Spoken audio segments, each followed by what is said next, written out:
Movie की starting होती है एक फाइट को दिखाते हुए, जहाँ पे बहुत सारे मॉन्स्टर्स ने एक सिटी पर अटैक कर दिया था और उन्हें रोक रही थी राइका नाम की एक लड़की। एक मॉन्स्टर उसकी तरफ कार फेंक के उसे जख्मी करने वाला होता है कि तभी उसका टीम मेंबर वहाँ पर आता है और उसे बचा लेता है। उन सबकी बहुत लड़ाई होती है, लेकिन इस लड़ाई में मॉन्स्टर के हाथों राइका का टीम मेंबर मारा जाता है, लेकिन मरते मरते उसने उस मॉन्स्टर को भी फायर करके मार दिया था। दूसरी तरफ हम देखते हैं कि एक जगह पर किसी चीज की टाइमिंग चल रही है, काउंटडाउन चल रहा है। राइका अपने दोस्त की डेथ पर काफी उदास हो जाती है और वो वहाँ से टेलीपोर्ट होने लगती है कहीं और जाने के लिए। सीन चेंज होता है और हम एक लड़के को देखते हैं जिसका नाम मसारू था।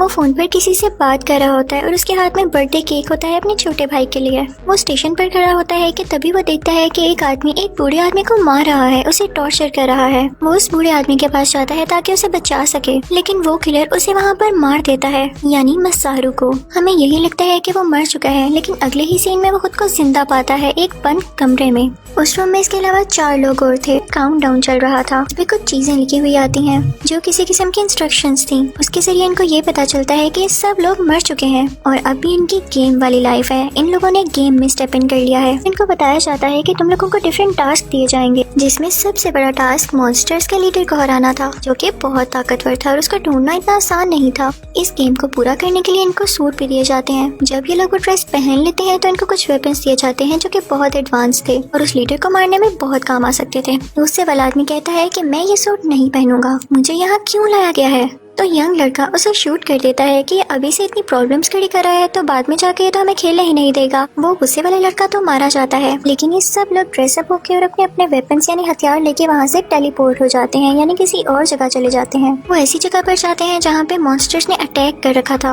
वहाँ पर पहुँचते ही एक ज़ॉम्बी इन पर अटैक कर देता है। राइका और मिडिल एज आदमी से लड़ने की कोशिश करते हैं, लेकिन उसको हरा नहीं पाते। तभी वो यंग लड़का उसके सामने आता है। उसके पास जो वेपन था वो बहुत एडवांस था, उसे उसको यूज करने का तरीका भी आता था, जिससे शूट करके वो ज़ॉम्बी को मार देता है। मसारू बहुत परेशान होता है कि आखिर हो क्या रहा है और हमें यहाँ पर क्यों लाया गया है। तो मिडिल एज आदमी उसे बताता है कि हम अपनी पिछली दुनिया में मर चुके हैं और हमें इस गेम में सरवाइव करने के लिए लाया गया है, ताकि हम सीख सकें कि जिंदा कैसे रहना है। और असल में हमें चुना गया है मॉन्स्टर्स को मारने के लिए। वो बताता है कि राइका का टीम मेंबर जो कि मॉन्स्टर्स से लड़ते हुए मारा गया, वो मॉन्स्टर्स के अटैक से सिटी को बचा रहा था। वो बताता है कि हमें जल्द से जल्द ये टास्क कंप्लीट करना होगा, वरना हमारे ग्रुप में से भी एक टीम मेंबर मारा जाएगा। उस सिटी में चारों तरफ मॉन्स्टर्स फैले हुए थे। इनको एक जायंट मॉन्स्टर देख लेता है और इन पर हमला करने के लिए आगे बढ़ता है। राइको और वो मिडिल एज आदमी उन पर अटैक करते हैं आगे से, लेकिन वो जायंट मॉन्स्टर इनको पकड़ लेता है। मसारू इनकी हेल्प के लिए आगे बढ़ता है, लेकिन उसे अपनी गन ठीक से चलानी नहीं आती। राइको जैसे तैसे करके उन दोनों को छुड़वा लेती है, यानी खुद को और उस मिडिल एज इंसान को। इसी दौरान उस जायंट मॉन्स्टर का सर मसारू पर गिर जाता है। ऐसे लगता है कि उसका कुछ नहीं बचा होगा, वो बिल्कुल क्रश हो गया होगा। लेकिन फिर इनके इतने एडवांस सूट का फायदा क्या, उसका सूट उसे बचा लेता है और उसे कुछ भी नहीं होता। तभी वहाँ पर दूसरा ग्रुप आ जाता है, दूसरी टीम आ जाती है। उनके ड्रेस, वेपन्स और मशीनरी के तो क्या ही कहने, इतनी एडवांस कि ना तो इनकी मशीनरी इतनी एडवांस थी और ना ही पूरी सिटी में किसी और की। वो एडवांस कार्स में यहाँ पर आए थे। जब वो राइका की टीम को देखते हैं तो हंसने लगते हैं उनकी हालत पर। ये ग्रुप भी मॉन्स्टर्स को हराने आया था। अगर ये मॉन्स्टर्स को हरा देता तो ये जीत जाता। तभी उन पर मॉन्स्टर्स का अटैक हो जाता है और ये लोग एक ही बार में उन्हें हरा देते हैं। वहाँ मसारू और उसकी टीम काफी परेशान हो रही होती है, क्योंकि वो काफी स्ट्रगल कर रहे थे मॉन्स्टर्स को हराने के लिए। लेकिन इसमें इनका भी तो कोई कसूर नहीं था, क्योंकि मशीनरी और वेपन्स दूसरी टीम से ज्यादा एडवांस नहीं थे। खैर दूसरी तरफ आकर वो ग्रुप उन मॉन्स्टर्स को हरा भी देता तो इतना कोई खास फायदा नहीं था, क्योंकि उसके काफी टीम मेंबर्स इस फाइट में मारे जा चुके थे। लेकिन तभी उस ग्रुप में से एक टीम मेंबर अपना बहुत ही ज्यादा सुपर एडवांस वेपन निकालता है और उस मॉन्स्टर के टुकड़े कर देता है। मसारू काफी हैरान होता है और उस मिडिल एज आदमी से पूछता है कि इनके पास इतने एडवांस वेपन्स कैसे हैं।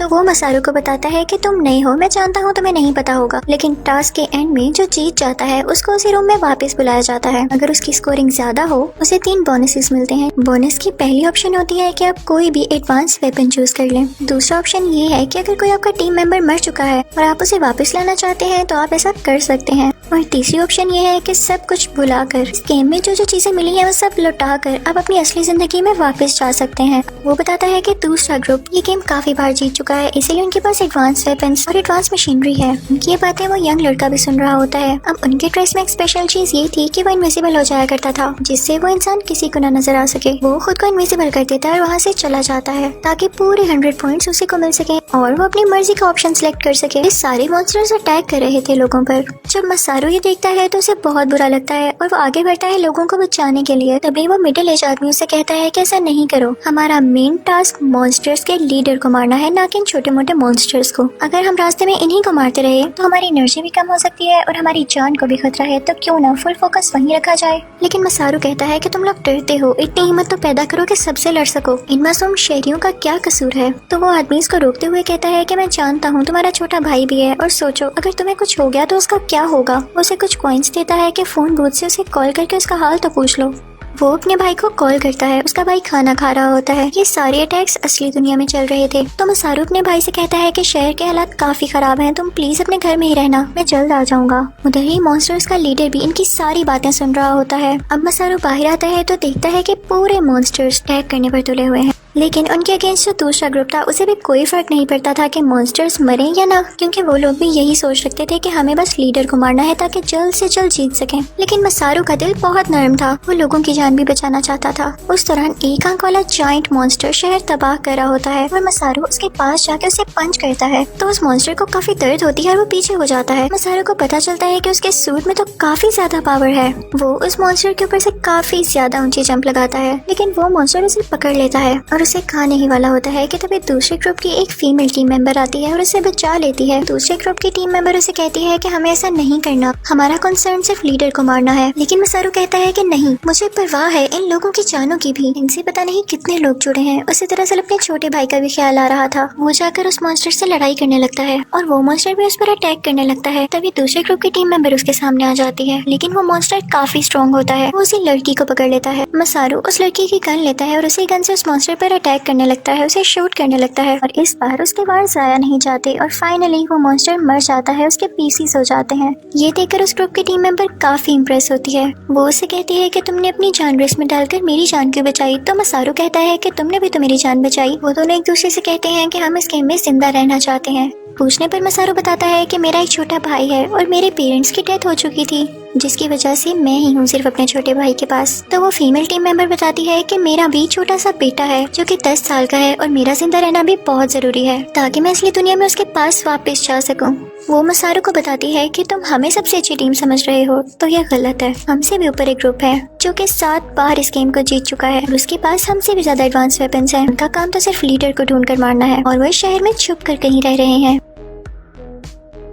दूसरी तरफ हम देखते हैं कि पानी से 2 सिंगों वाला एक बहुत ही बड़ा मॉन्स्टर बाहर निकलता है और वो सिटी पर अटैक करने लगता है। उसी के जितना बड़ा एक जायंट आता है जो कि लोहे से बना था, यानी उसकी पूरी की पूरी बॉडी मेटल से बनी हुई थी। वो कोई और नहीं बल्कि वही ग्रुप था जो बाकी के 2 ग्रुप से भी ऊपर था। इन दोनों जायंट्स की आपस में लड़ाई होने लगती है। ये लड़ाई राइका और वो मिडिल एज आदमी भी देख रहे होते हैं। तभी वहाँ पर आर्मी आती है और इन पर अटैक करने लगती है। इसी दौरान एक और मॉन्स्टर भी आता है जिसे आर्मी शूट करने लगती है, लेकिन वो इतना बड़ा और स्ट्रॉन्ग था कि उसे कुछ भी नहीं हो रहा था। वो शैतान के जैसे दिखने वाले मॉन्स्टर के 2 पर भी थे। मसारू उसे अपनी गन से शूट करके एक वेब बना देता है जिसके अंदर वो उसे बांध देता है, लेकिन इसका उस पर कोई असर नहीं होता। वो सारी रस्सियां तोड़ के आजाद हो जाता है और अब बढ़ा होता है मसारू की तरफ। दूसरे ग्रुप के मेंबर्स जो 2nd नंबर पे थे, उनमें से 2 टीम मेंबर्स उस मॉन्स्टर को मारने के लिए आगे बढ़ते हैं। हर पॉसिबल कोशिश करने के बाद, उसको शूट करने के बाद, उससे फाइट करने के बाद भी उस मॉन्स्टर को कुछ नहीं होता। उनमें से एक टीम मेंबर को वो मॉन्स्टर पकड़ लेता है, लेकिन वो टीम मेंबर फिर भी नहीं रुकता और उस पर मुसलसल अटैक्स कर रहा होता है। अटैक्स की वजह से वो मॉन्स्टर आखिरकार मारा जाता है, लेकिन इस दौरान वो खुद भी इतना जख्मी हो चुका था कि वो भी सरवाइव नहीं कर पाता।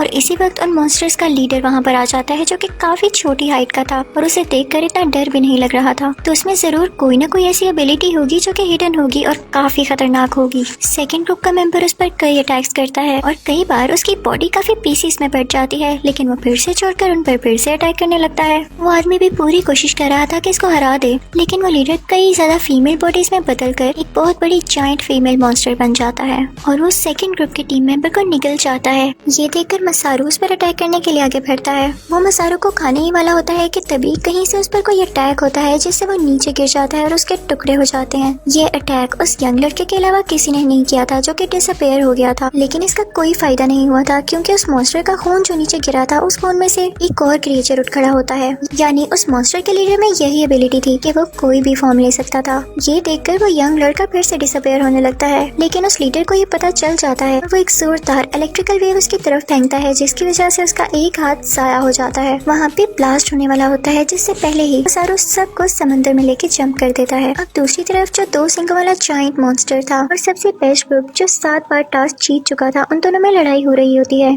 कि तभी वो ग्रुप एक छोटे साइज में बदलकर उस मॉन्स्टर के सर पर आ जाता है और उस पर ऐसी जगह अटैक करता है जिससे वो मॉन्स्टर मर जाता है। अब वो बेस्ट ग्रुप यहाँ पर आता है जहाँ पर इन मॉन्स्टर्स का लीडर था। वो अपनी गन से वेव्स निकालने लगता है जिससे वो मॉन्स्टर लीडर पीसेस में बदल जाता है, लेकिन वो इतनी आसानी से मर कैसे सकता था। वो फिर से अपनी फॉर्म बदल लेता है और अब की बार एक इंसान में, एक ऐसा इंसान जो कि बहुत स्ट्रॉन्ग था। दूसरे ग्रुप का टीम मेंबर उसके 2 टुकड़े कर देता है, लेकिन वो फिर भी नहीं मरता। जब मसारू उसके पास जाता है ये देखने के लिए कि क्या ये मर गया है, तो तभी उस लीडर की बॉडी से बॉम्ब निकलता है और मसारू अगर वहाँ से ना हिलता तो वो मारा जाता। उसको बचाने के लिए वो मिडिल एज आदमी फौरन से वहाँ पर आता है और उसको वहाँ से ले जाता है। आखिर में हम देखते हैं कि मॉन्स्टर्स का लीडर फिर से जिंदा हो चुका था और अब की बार जो फॉर्म उसने ली थी वो बहुत ही खतरनाक थी, बिल्कुल एक खौफनाक स्केलेटन की तरह, जिसके बैक साइड पर बहुत बड़े बड़े स्पाइक्स थे। वो भी ये चाहता था कि वो बेस्ट ग्रुप इससे लड़े और वो उस बेस्ट ग्रुप को हरा दे ताकि इसकी जान का खतरा ही खत्म हो। अब मसारू, राइका, दूसरे ग्रुप के टीम मेंबर जो कि मसारू की दोस्त बन चुकी थी, ये तीनों एक प्लान बनाते हैं कि उस लीडर को कैसे हराया जाए। तभी वो लीडर इस जगह पर दोबारा आ जाता है। उसके हाथ में उस बेस्ट ग्रुप के सबसे अच्छे टीम मेंबर का सर था, यानी वो उसे मार कर आ रहा था। अब वो लीडर बढ़ता है मसारू की तरफ, लेकिन दूसरे ग्रुप की फीमेल टीम मेंबर यानी मसारू की दोस्त उस पर अटैक करके उसके बाजू को तोड़ देती है। वो कटकर दूर जाकर गिरता है और बिना वेट करते हुए वो उसकी पूरी बॉडी पर अटैक करने लगती है जिससे उसके पीसेस होने लगते हैं। लेकिन वो लीडर भी चुप बैठने वाला नहीं था। वो अपनी आंखों से लेजर निकालने लगता है और पूरा शहर तबाह हो जाता है। बहुत बड़ा धमाका होता है जिसमें मसारू भी काफी जख्मी हो जाता है। उसके दोनों पांव उसके जिस्म से लहता हो जाते हैं, लेकिन वो लीडर फिर भी उसकी जान नहीं छोड़ता और उसकी तरफ बढ़ता है उसे मारने के लिए। लेकिन तभी पीछे से मसारू की दोस्त यानी उस ग्रुप की फीमेल टीम मेंबर उसकी तरफ बढ़ती है और उस मॉन्स्टर्स के लीडर पर अटैक करने लगती है। लेकिन वो लीडर अपनी आंखों से लेजर निकाल के उस बेचारी फीमेल टीम मेंबर के 2 टुकड़े कर देता है और वो मारी जाती है। मसारू काफी दुखी हो जाता है, लेकिन उसके पास अभी दुखी होने का टाइम नहीं था।